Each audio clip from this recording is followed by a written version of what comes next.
les amis, j'espère que vous allez bien. Aujourd'hui on va parler des Avengers de 2012, les premiers Avengers, ceux qui ont tout construit. Aujourd'hui dans le MCU il nous manque des leaders, et en fait je me suis demandé qui étaient les leaders réels de la saga de l'infini. Et bien c'est les Avengers que l'on retrouvait dans le film Avengers le premier. Et on va s'intéresser au fait, qu'est-ce qu'ils sont tous devenus, est-ce qu'il en reste, est-ce que ça peut être intéressant de les montrer par la suite, est-ce qu'ils pourraient être des leaders pour la nouvelle équipe. Donc c'est ça qu'on va se poser comme question aujourd'hui, on va voir au cas par cas. Bon, déjà en premier lieu on va s'intéresser aux personnages qui normalement sont morts et enterrés dans le MCU, qui ne reviendront pas en tant que tels, et donc pas vraiment en tant que Avengers principaux, et donc ils seront sûrement pas dans The Kang Dynasty s'ils reviennent, mais plutôt dans Secret Wars, avec la foule de caméos, la foule de fanservice qu'on va avoir dans ce film. En tout cas, parlons d'Iron Man. Pour moi, Iron Man c'était vraiment le leader charismatique de la saga de l'infini, dans le sens où c'est vraiment le personnage qui a tout porté du début du MCU jusqu'à Avengers Endgame, où pour moi il est le personnage le plus important. J'en ai fait une vidéo sur est-ce qu'il faudrait qu'il revienne dans le MCU. Pour moi bien sûr c'est pas le cas, il a eu un développement parfait du début à la fin du personnage est vraiment une des meilleures, une des fins de héros les plus réussies. C'est pour ça que j'ai pas envie de le voir revenir dans ce MCU là, où j'aimerais plutôt une nouvelle équipe avec des personnages un peu secondaires qui prennent le lead. Mais ça on en parle dans la deuxième partie pour savoir qui pourrait être les nouveaux leaders. Donc Iron Man, finito. Iron Man il est mort, donc de toute façon il ne reviendra pas, il ne sera pas le leader en tout cas des héros de la Terre 616, des héros de l'univers du Marvel Cinematic Universe. Black Widow ensuite, c'est la même chose, elle est morte aussi une très belle fin, on peut se le dire, donc elle ne reviendra pas, elle va être remplacée par sa sœur qui va devenir la nouvelle Black Widow entre guillemets, donc c'est fini également pour ce personnage, Black Widow de Natasha Romanoff, donc là aussi on va peut-être pas trop y revenir. Ces deux personnages qui en tout cas eux sont morts, donc on ne les reverra pas, en tout cas si on les revoit c'est une catastrophe, mais on ne les reverra pas. Donc déjà ça fait deux leaders en moins. Black Widow n'était pas vraiment une leader en soi, mais elle avait quand même un charisme, un leadership on va dire quand même, qui faisait qu'elle était parmi les leaders. C'est pour ça que je dis que pour moi les leaders étaient vraiment tous les Avengers de 2012 dans le film Avengers Infinity War, Endgame. Ensuite on va passer au personnage qui est peut-être mort. Enfin c'est vraiment un délire, et lui par contre la fin est vraiment nulle. Enfin pour moi on peut pas finir ce personnage comme ça, c'est pour ça que je serais pas forcément contre à son retour. On fera peut-être une vidéo dans le même format qu'on avait fait pour Iron Man et Wanda, sont-ils morts, ça peut être intéressant. En tout cas ce personnage c'est Captain America, qui est censé être mort, en tout cas on ne sait pas. Il est vieux en tout cas dans Avengers Endgame, mais ça n'a aucun sens étant donné que s'il change de flux temporel ça crée une nouvelle réalité, donc je ne vois même pas comment il a réussi à revenir dans le flux temporel, la réalité exacte de Avengers Endgame. C'est un peu incohérent, mais il file le bouclier à Sam Wilson, le faucon, et la série Falcon and the Winter Soldier est très très réussie, et donc on s'attache maintenant au nouveau Captain America, Sam Wilson, qui va peut-être pas être aussi fort que ce qu'a fait Chris Evans, mais qui peut être très intéressant aussi. Donc Captain America doit-il revenir? C'est un peu le sujet le plus intéressant. Je pense que j'en dédierai une vidéo, mais c'est vrai que c'est difficile de trouver est-ce que Captain America, Chris Evans, va revenir dans le rôle.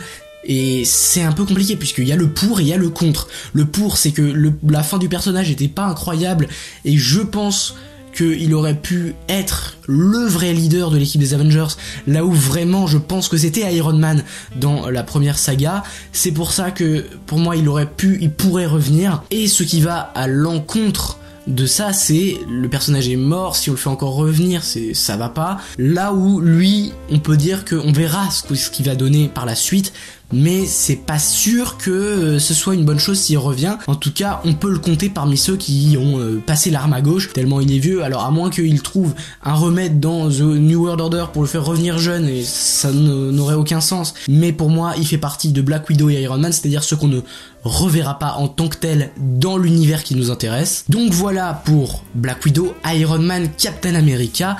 Il en reste 3, il reste Thor. Alors Thor c'est vraiment le personnage qui a fait vraiment un pic et qui vraiment est redescendu d'un coup dans notre estime. Alors moi j'aimais plutôt bien l'idée de faire un fat Thor dans Avengers Endgame, c'était plutôt sympathique, surtout que c'était plutôt original, personne s'y attendait, et c'était en vrai moi j'ai bien aimé. Mais ça a quand même décrédibilisé le personnage de Malade.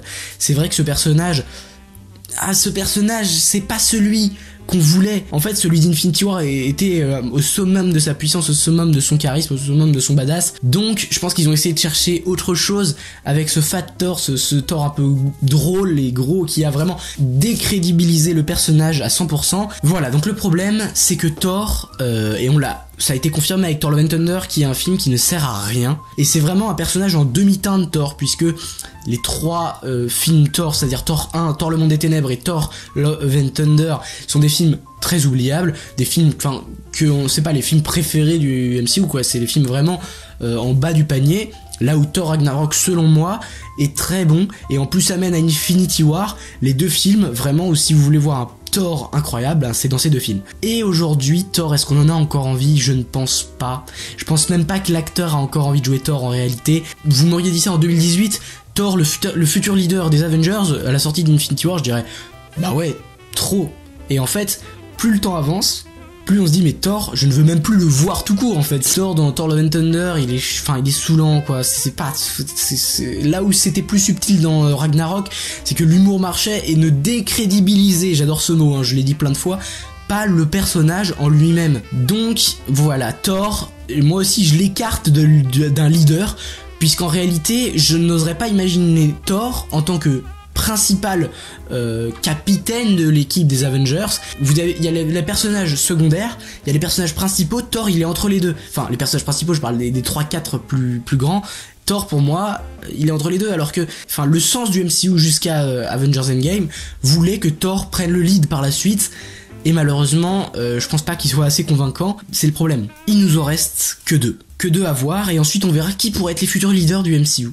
Déjà, on parle de Hulk. Pour moi, Hulk, c'est exactement la même chose que Thor. Moi, j'ai pas compris. Ce personnage, j'ai pas compris, parce que dans l'incroyable Hulk, c'est là où il a été le plus incroyable. Ensuite, il y a eu Avengers l'ère d'Ultron. Là, il était plutôt sympa. Et en vrai, Thor Ragnarok, il était plutôt bon dedans, puis c'était Hulk quoi, même si c'est vrai que ce personnage était un petit peu ridiculisé, mais c'est le Infinity War. Je pense que c'est Infinity War, il n'aurait jamais dû redevenir en Bruce Banner, rester bloqué en Bruce Banner, il aurait dû être Hulk et ça aurait été un film beaucoup plus complet je pense, là où c'est le meilleur film du MCU, mais ce Hulk là dans le film ne sert à rien en fait. Déjà c'était pas un personnage qu'on portait spécialement dans notre cœur avant, puisqu'il était très secondaire, ça a littéralement écarté le personnage du débat, et donc ça nous a mis au cœur Captain America, Iron Man et Thor, et puis par la suite dans Endgame, juste Captain America et Iron Man. Il n'a jamais réellement été le leader, c'était un petit... En fait, c'est dommage parce que ce personnage dans les comics est juste le plus fort, et là, c'est un personnage limite secondaire en fait. Et dans Avengers, là où il était plutôt bon, mais déjà à l'époque un petit peu le gars le moins intéressant du groupe, on va dire, aujourd'hui, Prof Hulk m'insupporte. Je déteste Prof Hulk, c'est vraiment la plus grosse haine que j'ai envers un personnage. Prof Hulk, dans Endgame, quand j'ai vu Endgame, je me disais ça passe, mais en vrai, dans le combat final, il y aurait eu un Hulk à la place d'un Prof Hulk, ça aurait été beaucoup mieux. She-Hulk, qui vient conforter cette idée de il va rester Prof Hulk en fait, il va pas changer, et il veut même littéralement redevenir Bruce Banner.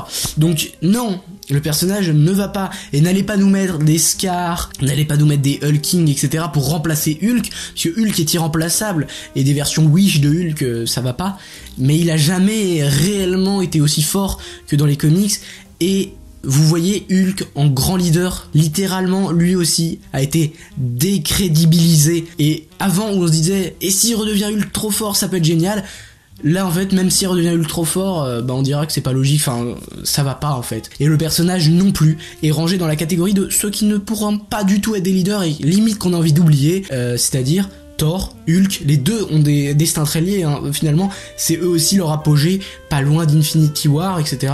Même si Hulk est déjà moins badass, et du coup, c'est un personnage encore pire que Thor pour moi. C'est dommage, parce que j'adore l'acteur Mark Ruffalo, vraiment, il est rangé dans un tiroir, ce personnage. Donc, ça nous fait des morts ou des vieux sur le point de mourir, c'est-à-dire Iron Man, Black Widow et Captain America. Ça nous fait deux personnages qu'on déteste et qu'on n'a pas envie de revoir, Thor et Hulk. Il n'en reste plus qu'un en réalité, c'est Hawkeye. Et alors moi, je pense que le seul personnage qui n'a fait qu'évoluer dans un sens positif dans le MCU, enfin le seul personnage de cette équipe en tout cas, c'est Hawkeye, qui pour moi a été de plus en plus intéressant au fil du temps. Et c'est pour ça que, en vrai, Hawkeye en leader. Alors, vous allez me dire, c'est pas le personnage le plus fort qui existe. Oui, mais lui au moins, c'est dans la continuité en fait. C'est dans la continuité, il est là depuis le début, et honnêtement, on a encore envie de le voir, on a encore envie d'en savoir plus sur le personnage, donc c'est le seul qui finalement a un point positif. Mais vous imaginez vraiment Hawkeye en leader, sachant que il n'a que un arc et des flèches. C'est ça le problème, c'est que lui pourrait être un des leaders de la prochaine équipe, mais il est pas assez fort pour l'être. Donc voilà, sachant que plus l'acteur est très mal en point en ce moment, donc on lui envoie de la force bien sûr, mais il a failli passer, donc on n'aurait même plus de personnages positifs dans cette équipe. Voilà où sont les Avengers de 2012 aujourd'hui.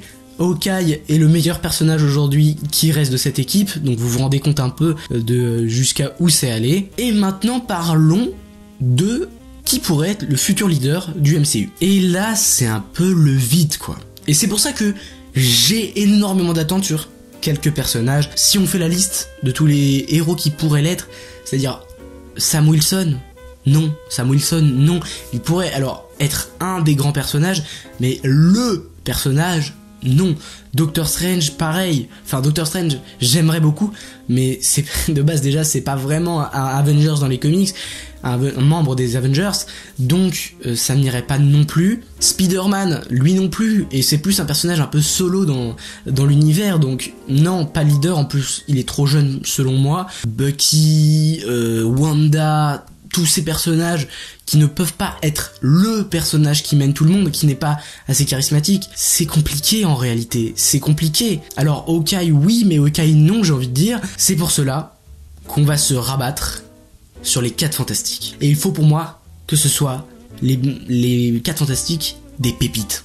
Tous, parce que cette équipe dans les comics est une des plus grandes équipes. Si vous pensez à des équipes dans les comics, c'est X-Men, Avengers, 4 fantastiques. Et pour moi, les X-Men sont plus réservés pour la saga d'après, celle du multivers.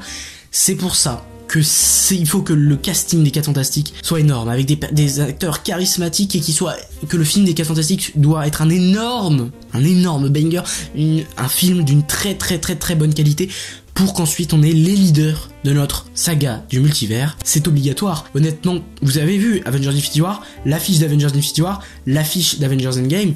En gros, t'as Iron Man, en gros, t'as Captain America, tu as Thor, tu as Hulk, tu as Black Widow. Pour moi, la continuité du MCU aurait fait que c'est plutôt Chadwick Boseman, le Black Panther, qui aurait peut-être dû être le leader, et là ça aurait été plutôt bien. Malheureusement, voilà, vous savez ce qui lui est arrivé.